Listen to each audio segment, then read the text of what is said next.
Hello viewers, আসসালামু আলাইকুম। Welcome back to my YouTube channel মনবিলাসী রেসিপিতে। কেমন আছো সবাই? আশা করছি ভীষণ ভালো আছো। আর তোমাদের জন্য দেখে বুঝতে পারছো আজকে কতটা স্পেশাল একটা রেসিপি নিয়ে হাজির হয়েছি। আমার রেসিপিটি দেখতে আজকে কিন্তু খুবই লোভনীয়, আর দেখেই মনে হচ্ছে এক প্লেট গরম ভাত নিয়ে বসে পড়ি খাওয়ার জন্য। সত্যি বন্ধুরা, আজকে তেমন একটা রেসিপি নিয়ে হাজির হয়েছি যেটা দিয়ে আপনি একদমই এক প্লেট গরম ভাত অনায়াসে খেয়ে ফেলতে পারবেন খুব মজাদার করে, গরুর মাংস বা মুরগির মাংস, মাছ এসব ছাড়াই। তো আমার আজকের রেসিপিটির নাম পটলের ভর্তা রেসিপি। আর এই রেসিপিটির জন্য আমি প্রথমে এখানে কতগুলো সতেজ তরতাজা গাছের পটল নিয়ে নিয়েছি। যদি আপনার নিজের বাসা থেকে বা কিনে আনেন, যেখান থেকে হোক, তেমন তরতাজা কতগুলো পটল নিয়ে নেবে।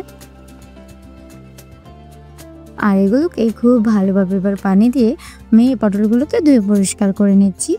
এটি তরতাজা হলেই খেতে কিন্তু বেশ ভালো লাগে, তাই আমি যতটা পেরেছি সম্ভব এগুলোকে একদমই সতেজ পটলগুলো নিয়ে নিয়েছি। তবে সবগুলোকে একটা একটু করে দিয়ে এবার পানি দিয়ে খুব ভালোভাবে ধুয়ে নিচ্ছি।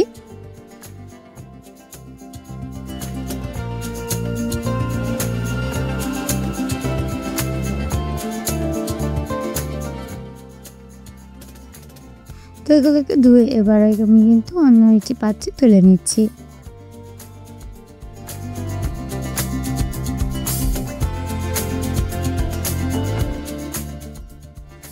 এরপর আমি একটি চাকু দিয়ে এই পটলের ওপর থেকে যে পাতলা একটা আবরণ আছে সেটা কিন্তু ফেলে দিচ্ছি।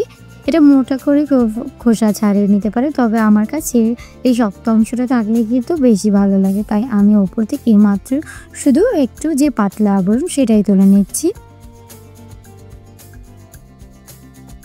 আর শক্ত অংশটাকে এর গায়ে রেখে দিচ্ছি। তো দেখতে পাচ্ছেন আমি কিভাবে হালকা আপনি চাকু দিয়ে কিন্তু একটু আঁচড় দিলেই দেখা যাবে পাতলা অংশটা খুব সুন্দরভাবে উঠে আসবে। তো এভাবে আমি প্রত্যেকটি পটল কিন্তু খোসাটাকে হালকাভাবে ছাড়িয়ে নিয়েছি, আর এগুলোকে আবারও খুব সুন্দরভাবে পানি দিয়ে ধুয়ে নিয়েছি।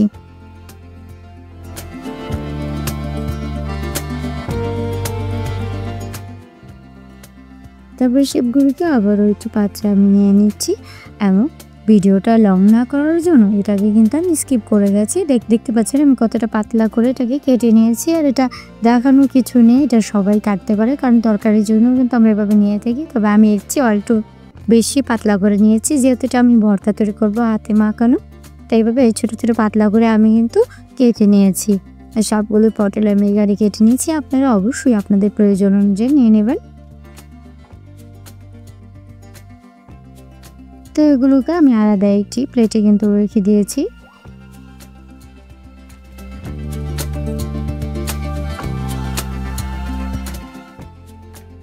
এবারে ভর্তাটা তৈরি করার জন্য আমি কতগুলো পেঁয়াজ কুচি করে নিয়েছি সাথে কিছুটা ধনিয়া পাতা কুচি, আরও নিয়েছি বেশ কিছুটা রসুনের কোপ। এগুলো দিলে কিন্তু ভর্তাটা আরও বেশ মজাদার হয়। তারপর আমি কেটে রাখা পটলগুলোকে এর মধ্যে স্বাদ মতো লবণ, অল্প কিছুটা হলুদের গুঁড়ো এবং মরিচের গুঁড়ো দিয়ে খুব ভালোভাবে কিন্তু এবার হাত দিয়ে মিক্স করে নিচ্ছি। যখন এই মশলাগুলো দিয়ে মাখানো হবে এই পটলের ভর্তাটা খেতে, তখন কিন্তু আরও বেশ ভালো লাগবে, নাহলে পাঞ্চে লেগে যাবে। তো যখনই মাখানো হয়ে যাবে আমি অল্প কিছুটা তেল গরম করে এর মধ্যে কিন্তু পটলটা এবার ভেজে নেব। আমি অল্প কিছুটা করে পটল এর মধ্যে দিয়ে দিচ্ছি এবং মিডিয়াম আছে এটাকে এক পাশটা খুব সুন্দরভাবে কিছু ভেজে নিচ্ছি। তো যখনই এক পাশটা খুব সুন্দরভাবে একটা ব্রাউন কালার হয়ে যাবে, তখন কিন্তু আমি চামচ দিয়ে উঠিয়ে সেমভাবে অন্য পাশটা ভেজে নেব।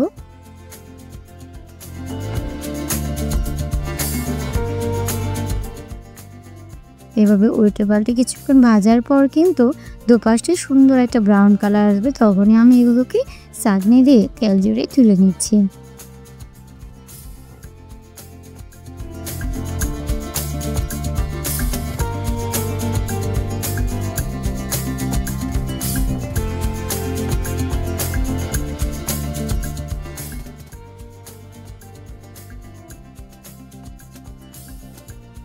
এবং আমি বাকি পটলগুলো কিন্তু সেমভাবেই বেছে নেব।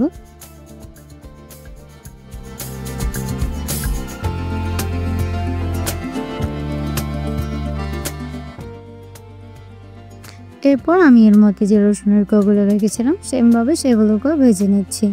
এতে করে খুব সুন্দর একটা ফ্লেভার আসবে এবং খেতে কিন্তু ভীষণ ভালো লাগবে। তো তারপর যখন এগুলো ভাজা হয়ে যাবে আবার এগুলোকে আমি তুলে নিচ্ছি এবং সাথে আমি এখানে 6-7টি শুকনো মরিচ কিন্তু ভেজে নেব। অবশ্যই ঝালটা আপনারা আপনাদের প্রয়োজন অনুযায়ী নিয়ে নেবেন। আমি আমার প্রয়োজন অনুযায়ী কিন্তু কতগুলো মরিচ এখানে ভেজে নিয়েছি। তারপর সবগুলোকে তুলে নিয়েছি। এরপর ভর্তাটা তৈরি করার জন্য অন্য একটি পেয়ালায় মরিচগুলোকে প্রথমে নিয়ে নিয়েছি। তারপর এর মধ্যে সামান্য কিছুটা লবণ দিয়ে খুব ভালোভাবে মরিচগুলোকে আমি প্রথম ভেঙে নিচ্ছি।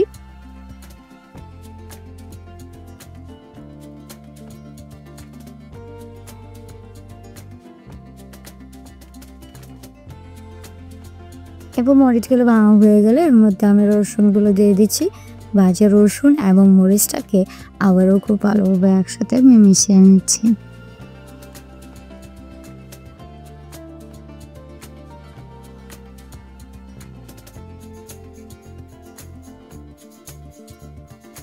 তারপর এর মধ্যে আমি অল্প কিছুটা পেঁয়াজ কুচি দিয়ে দিয়েছি, আর কিছুটা পেঁয়াজ কুচি আমি রেখে দিয়েছি পরে দেব।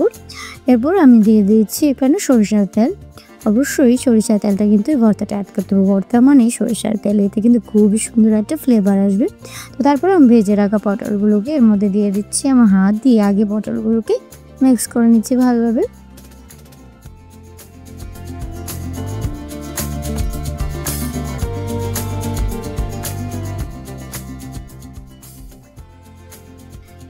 তারপর পটল এবং পেঁয়াজগুলোকে সবগুলো একসাথে খুব ভালোভাবে মিক্স করে নিচ্ছি।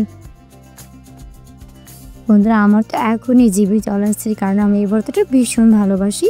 তো এরপর আমি কিন্তু বাকি পেঁয়াজ এবং ধনিয়া পাতা কুচিটাকে এর মধ্যে দিয়ে দেবো এবং হাত দিয়ে আবার সবগুলোকে একসাথে মিশিয়ে নেব।